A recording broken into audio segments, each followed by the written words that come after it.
The reason why people tell lies is that it's far easier than telling the truth, which can be extremely painful to do. And this episode really demonstrates just how wretched the truth can be for our characters. Whether it's Imagud, who never admitted the truth of his actions that had now led up to the point that he is now suffering, to Makoto, who now has to face the fact of his failures in this world as a person and a merchant, to the demons who are now having their full truth revealed to Makoto and what really actually means to be a friend of the demons and what kind of cost you have to pay for is more heavy than what he's actually willing to pay. Now, for Imagu, let's get into his story just a little bit here. He was a man who really had great aspirations. He and Irama, they made a promise that they'll fight corruptions, fight monsters, and be the heroes of the next generation. Unfortunately, that isn't always the case. Once you get older and you see the real world, you realize that it's not actually as black and white as we saw it as children, but he still holds on to that promise that he made to her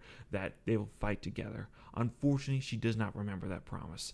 Remember, she is that little girl who escaped from that country that was destroyed, that everyone thought all the nobles were dead, and she's been hiding in seclusion from people who accuse her of being a coward, a turncoat, being a disgrace to nobility blood. So she has a very little opinion of anybody who makes accusations against her.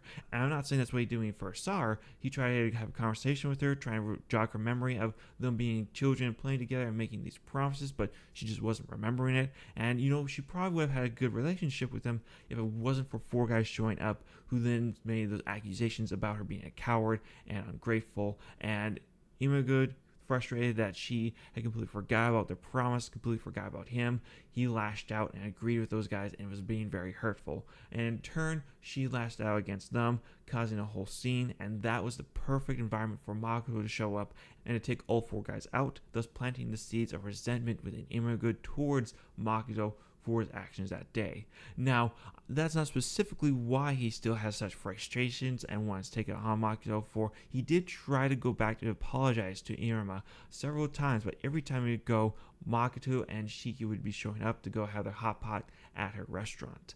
Now, that is kind of weak sauce that he didn't go in there to go talk with her, to just apologize, even if there's people there you don't like, but still, that is the reason why he couldn't go in there, because of Makoto and Shiki. And at least that's his excuse for why he didn't go talk to her. Instead, he turned and got some magical drugs that would make him stronger. So that way, when he would win the tournament, when he would beat all Makoto's students, he could then go back to Irama and apologize and explain things about what was going on. Unfortunately, the drugs that he got weren't necessary from the best kind of people who didn't have his best intentions in mind. And thus, he's now paying the price for trying to cheat his way through the tournament and not really being much of a man to go talk to Irama in the first place. He is not the hero that he wanted to be. He's using duplicit means. He backed away from a confrontation, and he had the cowardness of not wanting to go talk to somebody, even though it might be uncomfortable. So, and his pride, I would say, is probably the major thing that got in his way to go talk with her, and is the main fault in what he's suffering now. So, unfortunately, everything that he's suffering right now is kind of a result of him not willing to admit that he failed, that he should have been a better man, and this is where he's at now. Whereas for Makoto, he's kind of suffering the same way that Imagud is suffering. His arrogance, his unwillingness to work with humans, his lack of knowledge as a merchant has really hurt him now. He's been completely extorted by the church. He's failed to properly negotiate the political setting scene and gain political allies, and he was completely raked over the coals by the Merchant Guild and even kicked out of Rotsguard as a merchant to head back to T-Screek. So really, Makoto has failed on several fronts, and it's been a very hard waking to Makoto to his lack of inabilities and how he needs to proceed. And the plan he's put in place isn't necessarily a bad plan. He is planning to go back to that country that was overridden with Eve and her sister to take it back over. That way he'll have a base of operations to cover his business operations, and he can then work with the demons more closely in that scenario. At least that's what he wanted to do. Unfortunately, that starts to fall apart a little bit after he contacts Sophie to ask her to take out all the demons out of Rotsguard, because he doesn't want anything to happen in the city while the tournament is going on to protect his students. And she agrees that she will remove all demon personnel from the city and try to do her best to, make sure that nothing happens. And she keeps her word to the letter, but it's to the letter. See, when I said previously that Imagud, he was taking some drugs that had a negative side effect, well, apparently that drug has a mutation effect that would turn you into a monster if you take it too long. And apparently it wasn't just him that Sophie had done this to. It was people throughout the entire city of Ratsgard, and now the demons have the perfect trap for the royal family and for the Empire's princess. But there's another target that we don't know of yet, because we hear that this is just considered a bonus to her, that she can get those two as well. She does make a note that if Makoto wants to work with the demons in the future, he's just going to have to let this one slide. And from what we see from Makoto's reaction, I don't think he's going to be letting this one slide, because the conversation that he has with Shiki is like, well, she didn't really break her word to you. All she promised was she would remove the people from Rotsgard, but she never promised Rotsgard itself would be completely unfazed by harm. And these people or mutants that we're seeing here, well, they were planted long before she made that promise to you. And so there's nothing that she could do to prevent it. I mean, she could have told Makoto, like, hey, by the way, there's going to be some mutants showing up. You want to corral them or put the cure in and, prevent that from happening.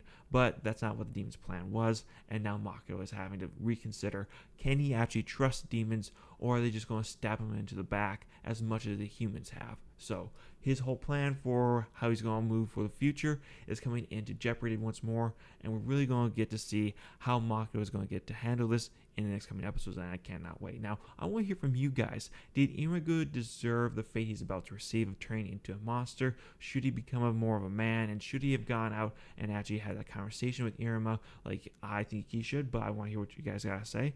Makoto, was he right to be so upset about what happened to him? I mean, he didn't play the game as the merchant. He hasn't played the political games he needs to. He's just completely written off the human necessity of things, but still wants to operate in their society.